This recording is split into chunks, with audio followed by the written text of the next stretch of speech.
السلام علیکم. Think tank کے ساتھ میں ہوں سیدہ عائشہ ناز اور پروگرام میں مجھے حسب معمول ساتھ حاصل رہے گا ایاز امیر صاحب کا، سہیل وڑائی صاحب کا، سلمان غنی صاحب اور ہارون رشید صاحب کا. ناظرین، معاملہ آپ دیکھ رہے ہیں جیسے کہ وزیر اعظم نواز شریف کے تازہ بیانات بھی آج ہمارے سامنے آئے. سازش کی ہی بات کی جا رہی ہے، لیکن آصف علی زرداری یہ کہتے ہیں کہ وزیر اعظم سازش کا مقابلہ کریں اور اپنی جگہ کسی اور کو وزیر اعظم مقرر کر دیں.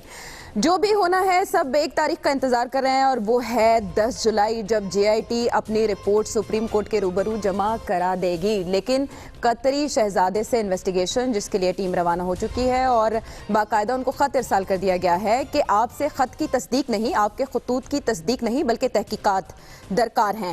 تو سوال جو آپ کے سامنے رکھنا اور اپنے اینالسٹ کے سامنے وہ یہ کہ جے آئی ٹی رپورٹ کا ممکنہ نتیجہ کیا ہو سکتا ہے؟ وزیر اعظم تبدیل ہوں گے، اسمبلیاں تحلیل ہوں گی، یا کچھ بھی نہیں ہوگا؟ وہ جیسے پنجابی میں کہتے ہیں ہمیں گلیں ہی بنی ہیں. کیا یہ باتیں ہی ثابت ہوں گی یا کچھ ہوگا؟ سلمان غنی صاحب سے پروگرام کا آغاز کریں گے، یہ سوال ان کے سامنے رکھوں گی. سلمان صاحب، کیا ہونے جا رہا ہے منظر نامہ؟ شیخ رشید بھی کہہ رہے ہیں 3 دن میں سب پتہ چل جائے گا.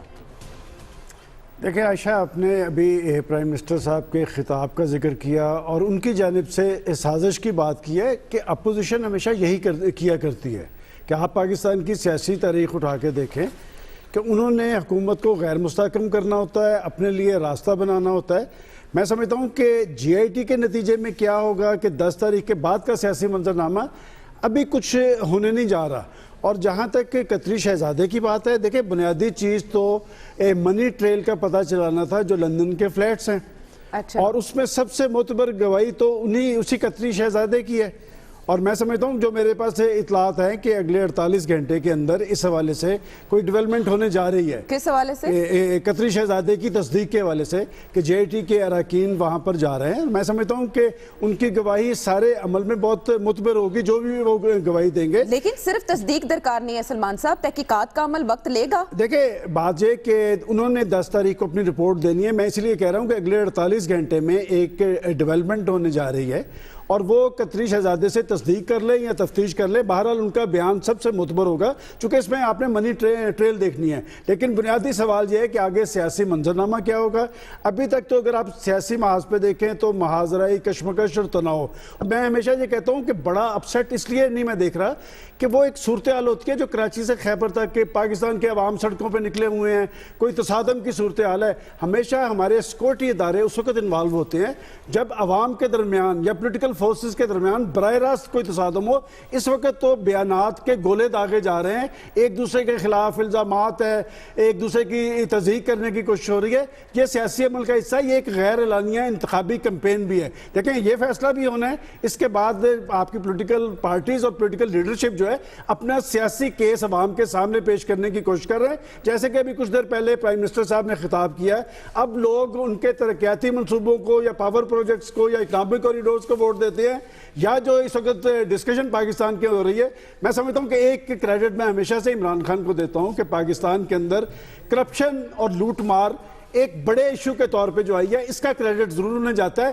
اس حوالے سے آپ کے سیاستدان کس حد تک سرخرو ہوں گے، اس حوالے سے آنے والا وقت بڑا امپورٹنٹ ہے. تو ایسا آپ اتفاق کرتے ہیں سلمان غنی صاحب کی بات سے کہ بیانات کے گولے داغے جا رہے ہیں؟ یہ بیانات تو کسی کا بوریا بستر گول نہیں کر سکتے نا. بیانات کی حد تک بات ہوتی تو پھر تو بیانات کے گولے جو ہے نون لیگ سے زیادہ بڑے کون کر سکتا ہے. وہ تو ان کے 2-3 جو ہیں جو بولنے والے زیادہ ہیں وہی تمام قوم کے لیے کافی ہیں، دانیال عزیزوں اور یہ افلان.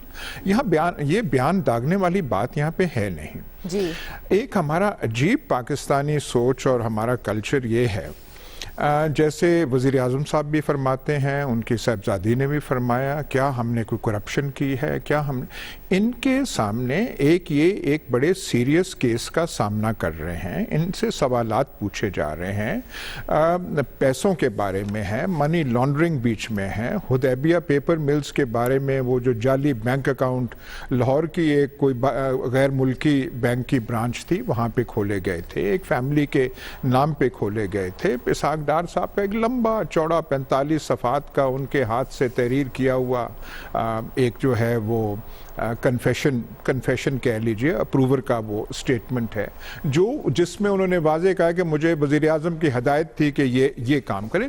تو سوالات یہ ہیں